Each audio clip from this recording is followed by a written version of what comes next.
ఈ పెళ్ళిలో అందరూ వీవీఐపీసే. అందరూ గొప్ప గొప్ప వాళ్ళు, పెద్ద పెద్ద రాజకీయ నాయకులే వచ్చారు. మరి ఈ పెళ్ళిని గురించి మాకెందుకు చూపిస్తున్నావు గాయత్రి అనేసి మీరు అడగొచ్చు. డెఫినెట్గా ఈ పెళ్లి గురించి మీరు తెలుసుకోవాలి. ఈ పెళ్లిలో మా ఊరోళ్ళతోటి ఇంత ఆప్యాయంగా మాట్లాడుతున్న పెళ్లి కొడుకు గురించి మీరు తెలుసుకోవాలి. పెళ్లి కొడుకు నాన్న గురించి మీరు తెలుసుకోవాలి. పక్క ఊరి వారి పెళ్లి అంటే ఇంటి నుంచి మహా అంటే ఒకరు వెళ్ళడమే కష్టం కదా. అలాంటిది ఊరంతా కదిలొచ్చింది ఆయన కోసం. పెళ్లి పత్రిక ఇవ్వడానికి మనం వెళ్తే ఏం చేస్తాము? ఇంట్లో ఎవరైనా ఉంటే వాళ్ళ చేతికి ఇస్తాము, లేకపోతే గుమ్మం దగ్గర అలా చెక్కేసి వచ్చేస్తాం కదా. కానీ ఆయన ఏం చేశారో తెలుసా? ఊర్లో లేకుండా ఎవరైనా ఉండనివ్వండి, బెంగళూరు, హైదరాబాద్ సిటీస్ లో ఎవరైనా బయట ఊర్లలో ఉండనివ్వండి, వాళ్ళకి ప్రత్యేకించి కాల్ చేసి మరీ నా కొడుకు పెళ్లి ఖచ్చితంగా అటెండ్ అవ్వాల్సిందే అని ప్రతి ఒక్కరికి చెప్పారు. ఈ ఒక్క విషయంలోనే కాదు, ఆయన మంచితనం ప్రతి ఒక్క విషయంలో మేము చూస్తూనే ఉన్నాము. ఆయన పేరు శంకర్ నాయుడు, మా పక్కూర్లోనే ఉంటారు.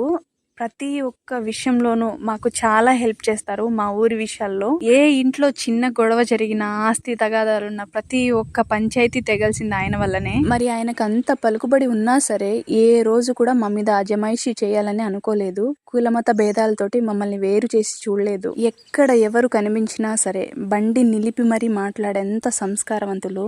మనుషులందరూ సమానమే అని నమ్మే ఆయన అభిమతం మాకెంతో విలువైనది. ఇవే కదా మనిషి యొక్క నిజమైన గొప్పతనం. ఇలాంటి గొప్ప వాళ్ళ ఇంటి పెళ్లికి హాజరవడం నిజంగానే మాకు ఎంతో గౌరవం. పెళ్ళైతే చాలా గ్రాండ్ గా చేశారు. పెళ్లికి సబితమ్మ గారు, ఇంకా మా ఎమ్మెల్యే కందికుంట వెంకట ప్రసాద్ గారు, మరికొంతమంది ప్రముఖులు కూడా హాజరయ్యారు. మా ఊరి వాళ్ళైతే ఫుల్ ఖుష్ అన్నమాట. జశ్వంత్ గారు, హరిత గారు, మీకు మరొకసారి హార్ట్లీ కంగ్రాచులేషన్స్ అండి. మా తరపున, మా ఊరి వాళ్ళ తరపున బెస్ట్ విషెస్ తెలియజేస్తున్నాము.